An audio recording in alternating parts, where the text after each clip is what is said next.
First, I want you to know that today you just made one of my dreams come into reality. That is, yung makita ko ni Mommy at Daddy to witness my wedding and walk me down the aisle. Ikaw ang pahinga sa bawat paghina.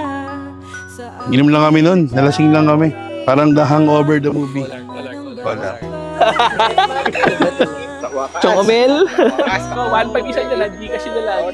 Sa yakap mong naghihintay, sabihin mo sinta, ako ay malaya na.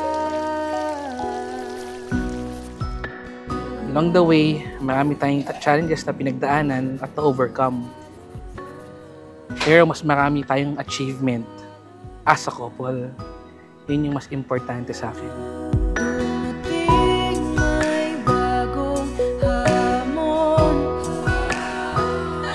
sumabak mang muli sa labanan, katulad ng mga alon tungong dalampasigan, ika'y babalikan.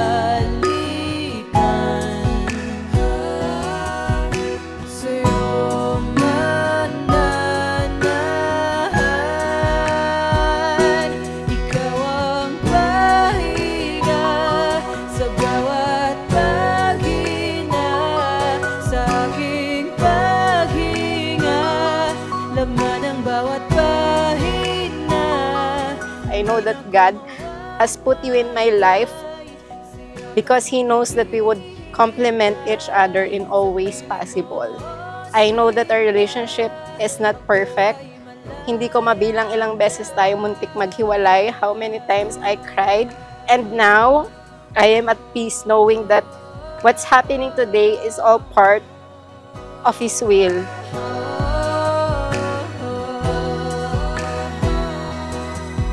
At kung hindi ayaw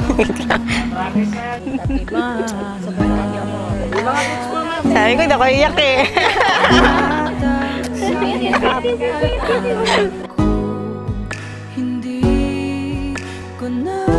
I will continue to choose you and fight for you in this lifetime. From now on, I vow to be your palaging kakampi no matter what life brings us. Forever, you'll always be my choice. Ikaw ang pahinga sa bawat paghina, sa aking paghinga, laman ang bawat pahina, hindi na ko mawawalay sa yakap mong naghihintay. Ano ba?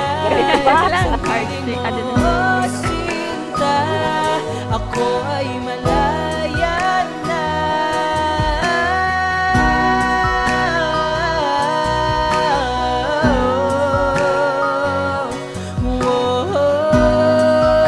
Weddings these days, hindi siya popular as it used to be before back then.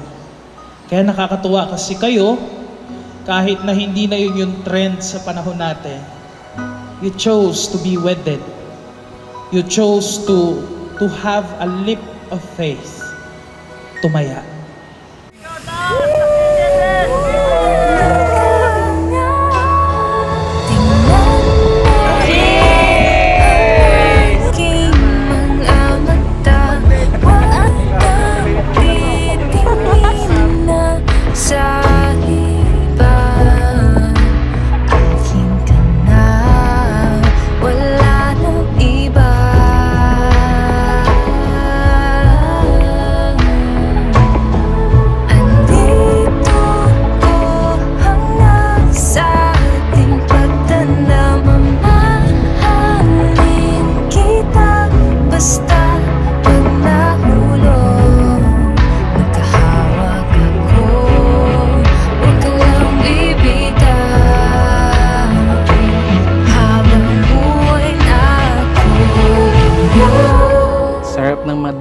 Ng mga tao, sarap ng altar, sarap ni Lord.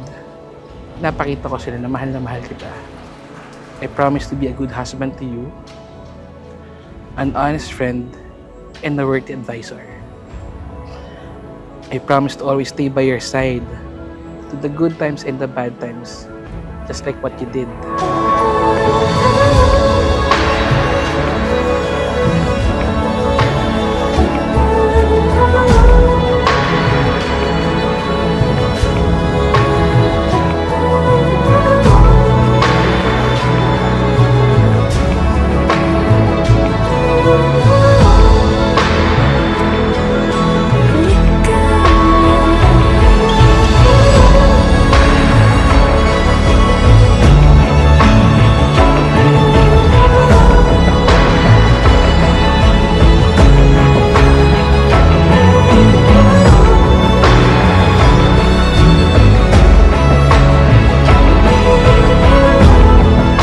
Benson at Lourdes ay mag-asawa na sa mata ng Diyos at sa mata ng tao. Pasalubungan natin sila ng palakpakan.